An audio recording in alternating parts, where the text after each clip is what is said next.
Om Vakratunda Mahakaya Suryakoti Samaprabha Nirvignam Kuru Me Deva Sarvakaryeshu Sarvada Saraswati Namastubhyam Varade Kamarupini Vidyarambam Karishyami Siddhir Bhavatu Me Sada Gurur Brahma Gurur Vishnu Gurur Devo Maheshwaraha Guru Sakshat Param Brahma Tasmai Shri Gurave Namaha Om Sahana Bhavatu Sahano Bhunaktu Sahaviryam Karavavahai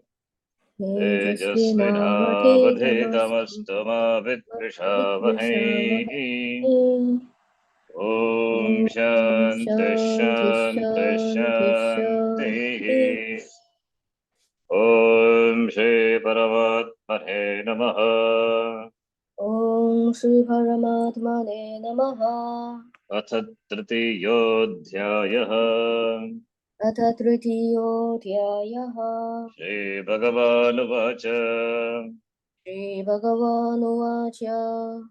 Shloka number 33 Sadrisham Cheshtate Swasyaha Satrusham cheshtate swasyaha.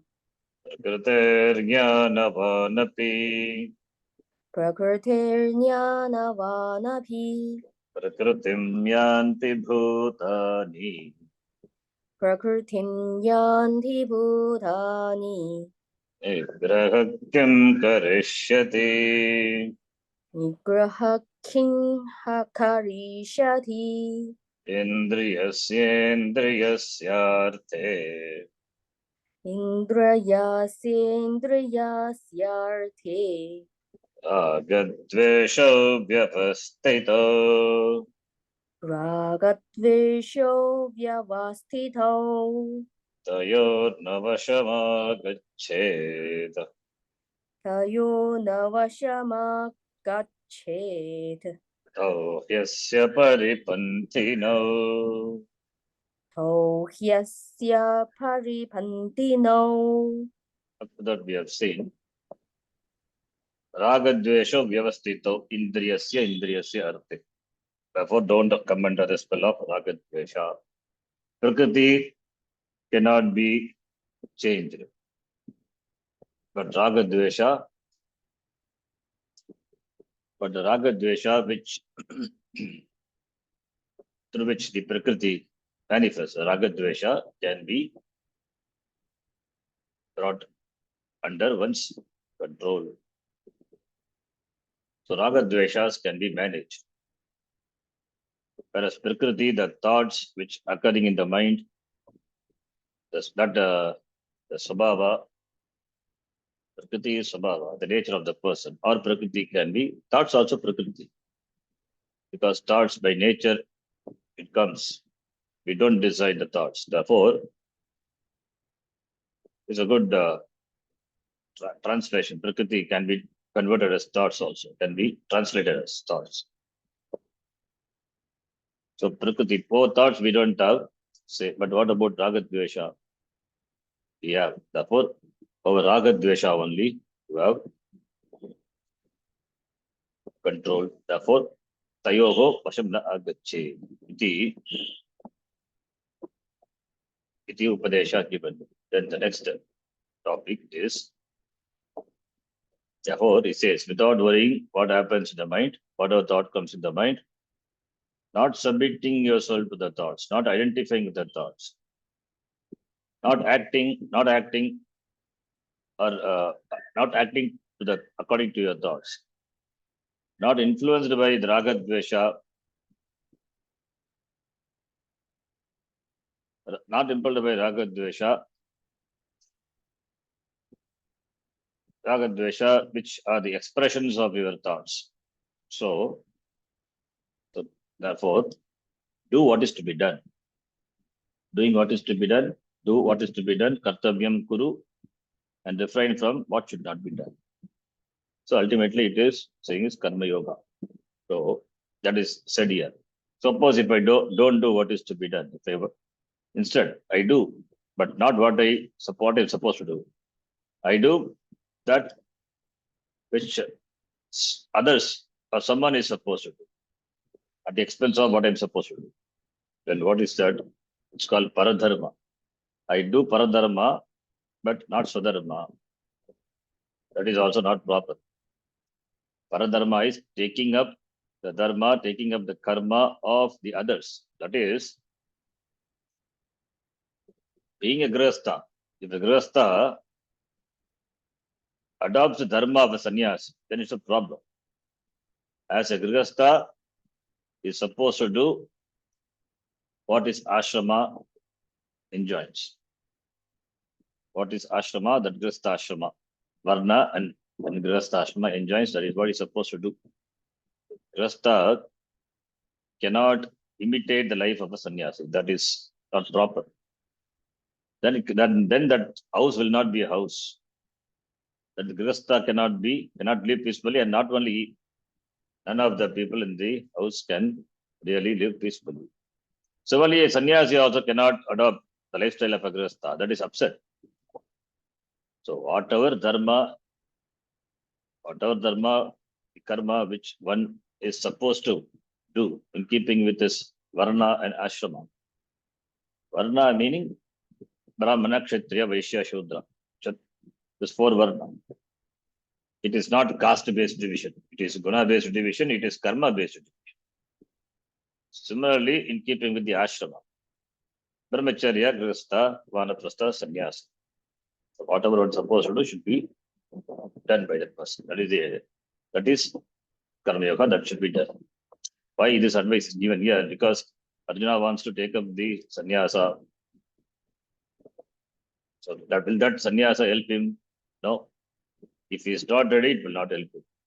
It is better to do one's own dharma and get perish in that, better than taking up some other dharma and doing it well. That is the upadesha. Because taking up other dharma, even though you can do it better, that will not give you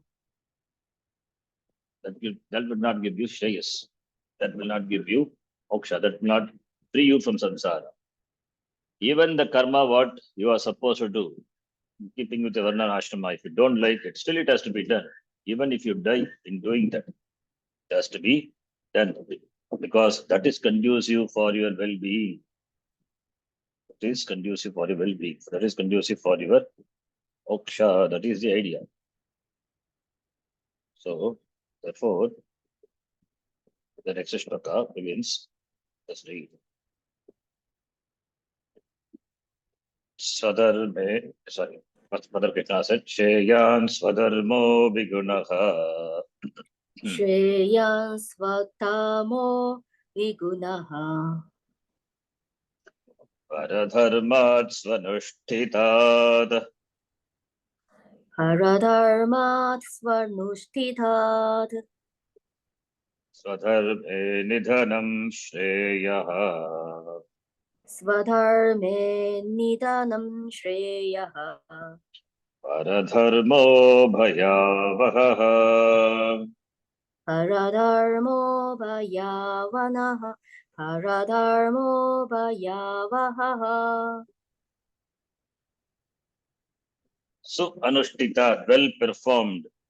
Anushtitad Paradharma. Paradharma, Parakarma.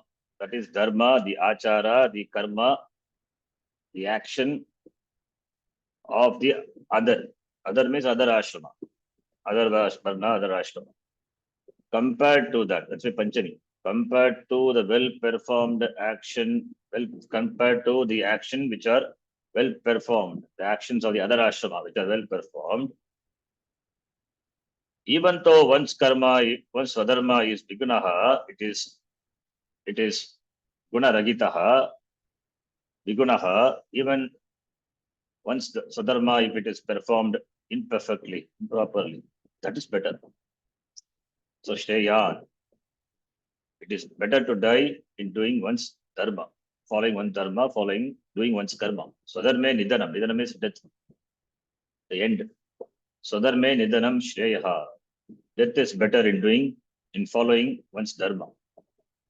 Paradharmaha bhayavagaha. Dharma of another. Paradharma is always brings fear. Fear of what? Fear of samsara. It doesn't give you freedom. It always fraught with fear. Paradharmaha bhayam avagati. Avagati bhayavagaha iti. Better is one's own imperfectly performed dharma. Even though your dharma in keeping with the varna and ashrama, even if it is improperly, it is performed.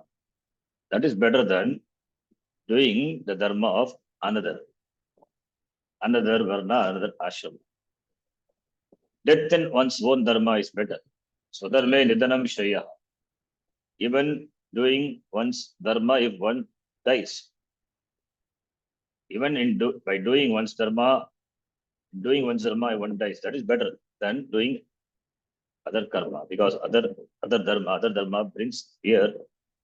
So here he says specifically for Arjuna and generally for all. It is better to Arjuna to fight the war, and even if he dies in the war, it is better than taking up the sannyasa ashrama and performing it well. Or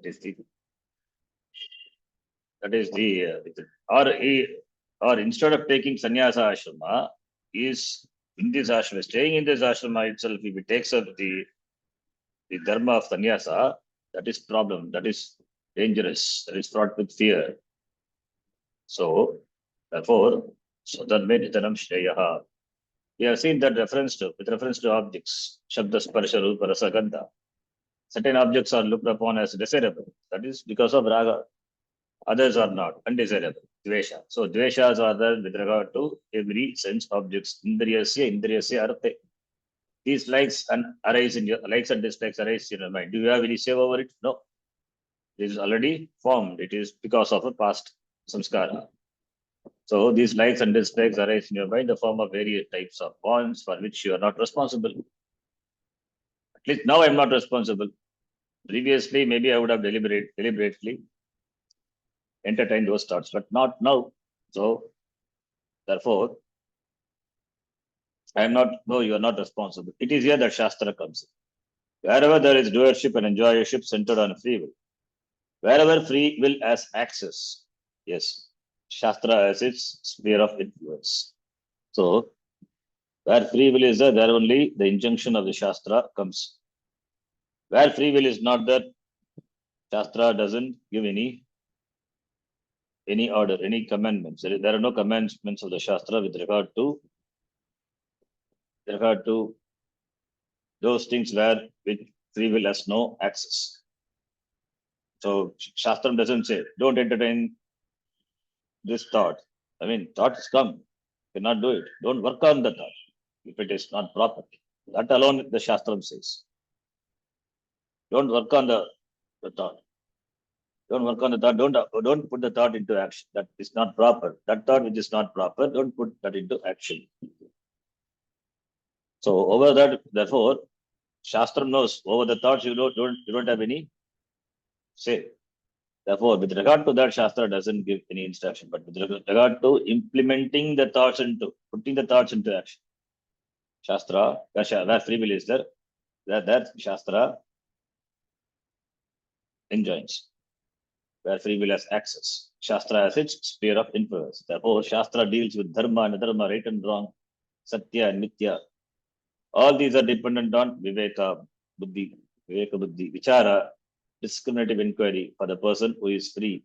Therefore, Shastra is not deemed to be useless simply because the previous was declared that each person behaves according to his or own nature, which cannot be controlled. Because it is said, therefore, you cannot dismiss the Shastra. You cannot dismiss the Shastra. Free will is there. That's why dharma, adharma, what is proper, what is improper is taught by the Shastra. That's why one needs to have dharma, adharma, viveka, nitya, viveka. That is why viveka, discriminative inquiry. Otherwise, why viveka? Then there cannot be atato dharma jignasa. That sutra itself will become invalid. Atato Dharma jignasa, that also equally becomes invalid. Jignasa, inquiry is purely dependent on free will, vichara. So, vichara, viveka, that vichara, which is discriminative vichara, viveka vichara. Inquiry, the inquiry is possible, the vichara, and it is based on the viveka. Inquiry is based on viveka. Viveka means buddhi. Buddhi means free will. So therefore, this prakriti, one's nature, is only with reference to the appearance of raga dveshas in the form of various thoughts arising in your mind, over which no say. Therefore, raga dveshas. Why raga is there? This raga is there. Why this dvesha is there? You cannot say why it is. You cannot. You cannot ask. You cannot find how it is. How it has come. It is. It is to be acknowledged. It is there, over which you don't have any say. Nigraha kim karishyati. But putting them into action, there free will is there. Therefore, there only Shastra, where free will has acted, as he said, that there only Shastra, the Shastra as its influence. There only the Upadesha of Shastra is applicable. So, therefore, this Prakriti, one's nature is only with reference to the appearance of Raga, Dveshas in the form of various thoughts appearing in your mind, arising in your mind. It is true that your Svabhava, your nature is responsible for the appearance of Raga, Dveshas. But whether you go along with them depends entirely upon you. Yes. You cannot put all the Raga, Dveshas into action. You can filter it. So, what the Raga, Dvesha, the thoughts which is arise in your mind, that raga dvesha, the thoughts are which appears in the mind, that is nothing but raga dvesha in the form of thoughts, over which you don't have say, but whether you identify with them and put them into action, that purely depends upon you. There free will is there. So over what we have free will, over what we don't have free will, that has to be clear. So therefore, free will is there, at the same time free will is not there. Both have to be accepted. But where is the question? There are always certain governing factors for any course of action. That is why action, when it comes to action, free will is there. Kartum shakyam, akartum shakyam, anyata va kartum shakyam. So you can take a particular course of action, or you can refrain from doing it, or you can do it that by another way, some other way. So free will is there. So free will governs the course of action. So therefore, in doing, free will is there. But in thinking also free will is there. But what I mean by thinking is in terms of the thoughts arising in your mind, no free will. So in terms of thoughts, what arise in our mind, the thoughts which is responsible for raga dvesha, there no free will is involved. Your free will is completely suspended there. You don't have any influence. Your free will has no influence. Whereas with regard to action, yes, you influence your action. Your free will has influence over the course of action. So therefore, only what is proper, what is useful to you, what is feasible, all determine which raga, which like you choose to follow or fulfill. Certain norms of pragmatism and ethics, dharma and adharma also have to be taken into account. An ethical person need not necessarily be a karma yogi. Ethical person is dharmika purusha. He follows dharma. He need not be a karma yogi. Ethical person follows dharma, but need not be a karma yogi.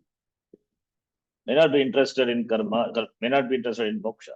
It's a dharmika person. He follows the injunctions of the Shastra is man of values, but need not be a mukshu, need not be a karma yogi, need not be a mukshu. If there is an awareness of Ishvara in your choice of action, it is karma yoga. So karma yoga implies awareness of Ishvara in what you do. Until then, it is simply the choice of a mature person. A mature person is one who has ethics, for which one need not have religion. Bertrand Russell, for example, wrote a book called Why I Am Not a Christian. He never claimed to have any religious leanings and even wrote in so many words that he had nothing to do with such matters. Same time, this man was a clean person and the first to raise his voice against the proliferation of nuclear weapons. He was a man of great ethics without having any religion. Any thinking person understands ethics. Everyone knows what others should do, what others should and should not do to him or her. A common understanding, ethics. Everyone else also knows that others expect the same in return. This is purely based on common sense. Therefore, common sense based ethics. Therefore, a person can be ethical, need not be a mukshu. He has empathy. So, he has this understanding, is a mature person. So, therefore, thus ethics are born of common sense, not of religion. Religion has nothing to do with common sense.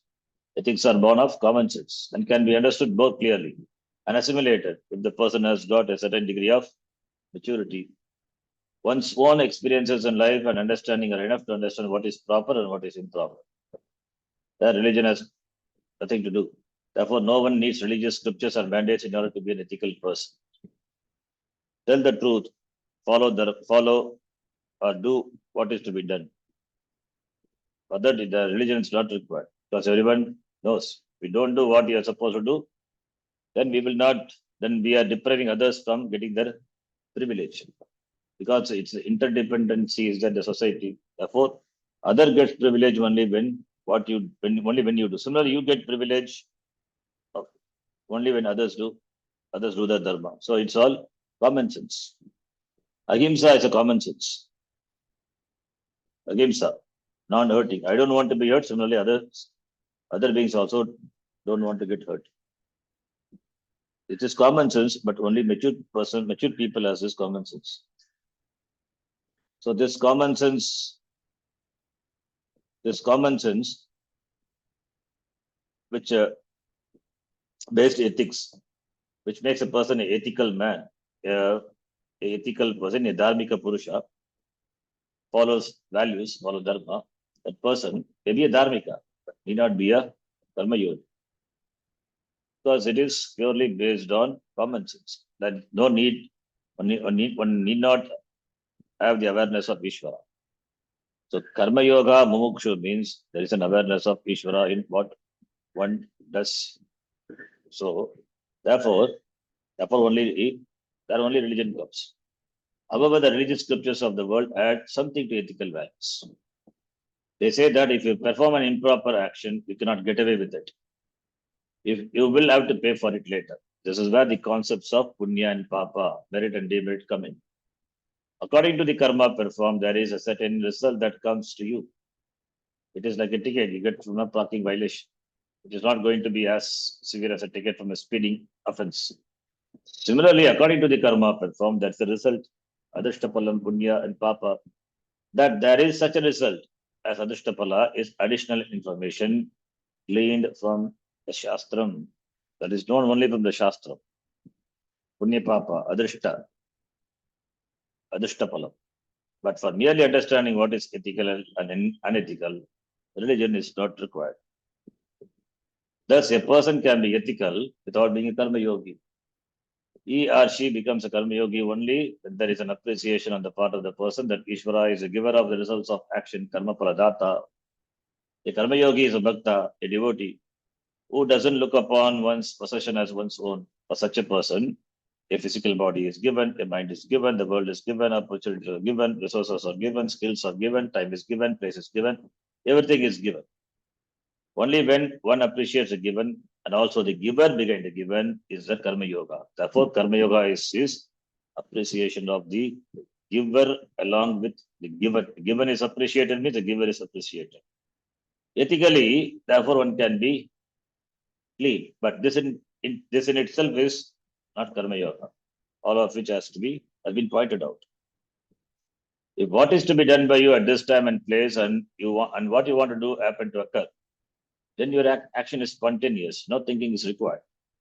Also, when what is not to be done is something that you don't want to do, avoidance or withdrawal from such action, that is also spontaneous. Even if someone asks you to do it, you know is spontaneous because you don't have any such inclination. And also the action is not to be done. So the ethical person need not be a karma yogi. The ethical person has to grow to be a karma yogi. So there only the religion comes.